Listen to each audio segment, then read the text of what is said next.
moi, je pense que l'humain a encore sa place, hein, puisque l'humain est là pour bien comprendre. Et puis, tout ce qui est notion de sentiment est encore important. La machine, alors pour résumer, hein, l'IA, je vais parler de machine. Bah, la machine, bah, elle calcule beaucoup plus vite que nous, elle mémorise beaucoup plus de nous, elle possède une quantité énorme de données. Donc bien sûr, elle va pouvoir nous aider. C'est comme ça qu'elle vous aide et qu'elle réponde.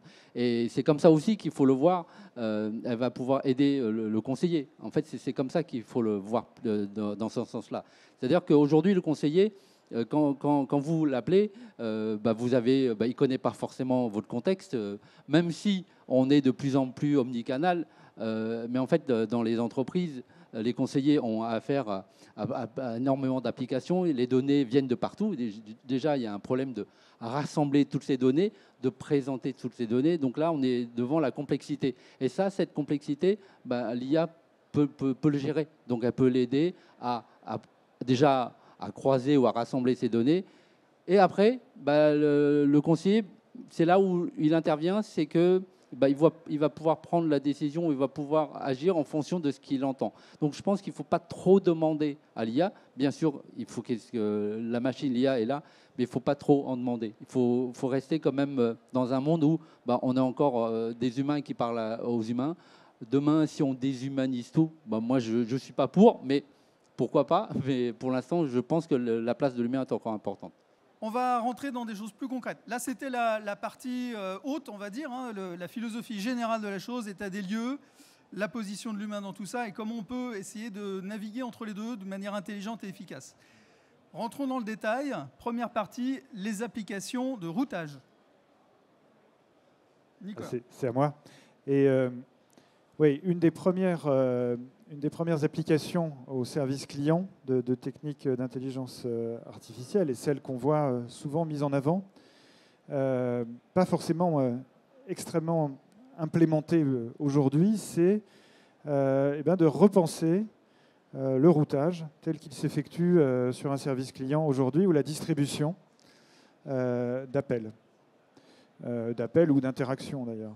Aujourd'hui, elle est on va dire qu'elle est très mécanique, basée sur des systèmes experts ou des règles, voire même, bien souvent, c'est le royaume de la PEC, de la prise en charge, du taux de prise en charge.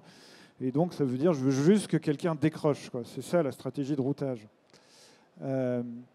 Et ce que permet cette IA, et par aujourd'hui ces progrès, donc notamment sur la contextualisation, la compréhension, c'est de repenser le routage sur son centre d'appel en des termes radicalement différents, qui sont plus des termes sur quel est vraiment d'essayer, alors on peut aussi à travers des assistants conversationnels, mais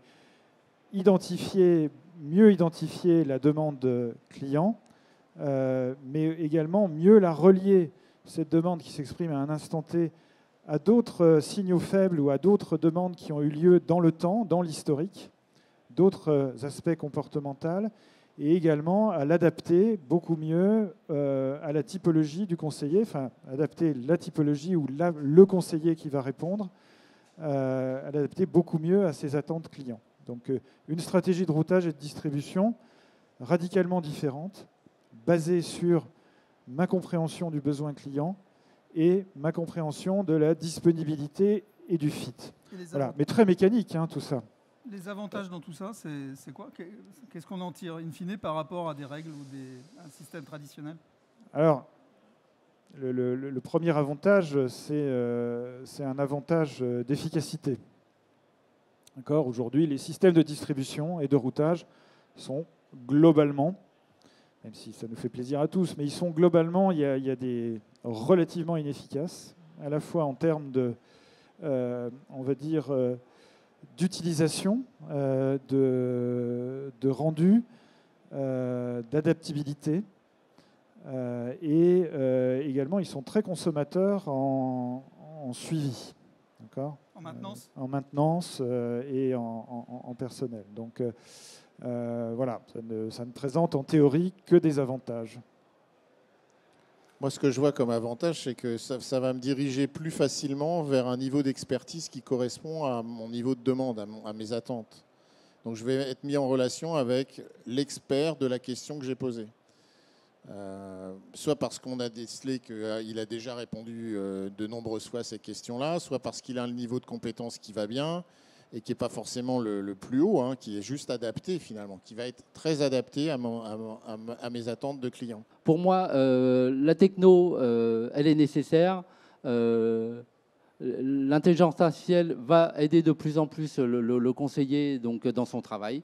Elle va rassembler toutes les données et lui mettre à disposition. Elle va aussi lui permettre d'accéder aux compétences internes de l'entreprise, quel que soit en fait son lieu. Aujourd'hui, avec le télétravail, avec les multiples sujets qui sont traités. Donc, les applications incluant l'intelligence artificielle doivent donc aider l'agent. Et l'agent, il sera toujours là parce que c'est lui qui pourra répondre de manière humaine, je vais résumer de manière humaine, au client.